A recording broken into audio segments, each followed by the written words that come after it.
ডিসেম্বরের মধ্যে ১ লাখ নতুন ভ্যাটধারী যুক্ত করার পরিকল্পনা করেছে এনবিআর। ভ্যাট দিবস ও সপ্তাহ উপলক্ষে আয়োজিত সংবাদ সম্মেলনে এমনটাই জানান এনবিআর চেয়ারম্যান। তিনি বলেন, ভ্যাট আদায় বাড়লেও তুলনামূলক ট্যাক্স জিডিপির অনুপাত বাড়ছে না, যা চিন্তার কারণ হয়ে দাঁড়িয়েছে। তবে কর ফাঁকি রোধ করতে পারলেই রাজস্ব আহরণের পরিমাণ বাড়বে। ২৫ বছরের ওয়ারেন্টিযুক্ত দীর্ঘস্থায়ী দরজা প্রোটেক্টর, আধুনিক ও মজবুত দরজা।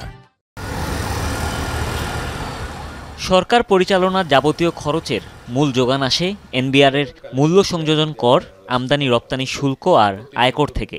রাষ্ট্র নাগরিকের বোঝাপড়ার এ চুক্তি নিয়ে ক্ষোভ, হতাশা বহু পুরনো। একদিকে এনবিআর অর্থ আদায়ের লক্ষ্য অর্জন করতে পারছে না, অন্যদিকে যারা কর দেন তাদের থাকে ভোগান্তি, হয়রানি, নানা অভিযোগ।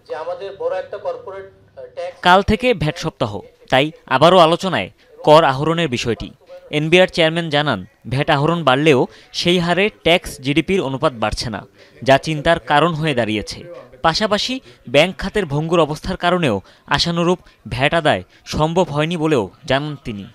কর্পোরেট ট্যাক্সের বিগ চাঙ্ক কিন্তু আসলে ব্যাংক থেকে, এবং অনেকগুলো ব্যাংকের কি অবস্থা সেটা তো এখন একেবারেই পরিষ্কার।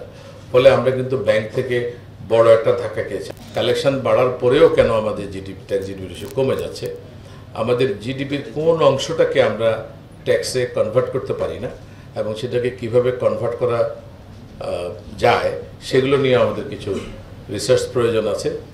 আব্দুর রহমান খান বলেন, কর ফাঁকি রোধ করা গেলেই বাড়বে রাজস্ব আদায়। অটোমেশনের কারণে আদায়কৃত ট্যাক্স এখন সরাসরি জমা হয় কেন্দ্রীয় ব্যাংকে, তাই এখানে হেরফেরের সুযোগ নেই। তবে অনলাইন রিটার্ন দাখিলের সময় ব্যাংকের সাথে সরাসরি সংযোগ করা গেলে করদাতাদের জন্য হিসেব নিকেশ সহজ হবে বলেও দাবি করেন তিনি।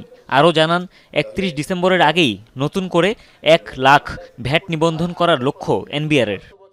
এবারে ভ্যাট সপ্তাহ এবং ভ্যাট দিবসকে লক্ষ্য করে আমরা নতুন করে ১ লক্ষ রেজিস্ট্রেশন বিভিন্ন ভ্যালু অ্যাডেড কমিশনারেটগুলো থেকে আমরা এটা করতে পারব, এটা আমাদের টার্গেট।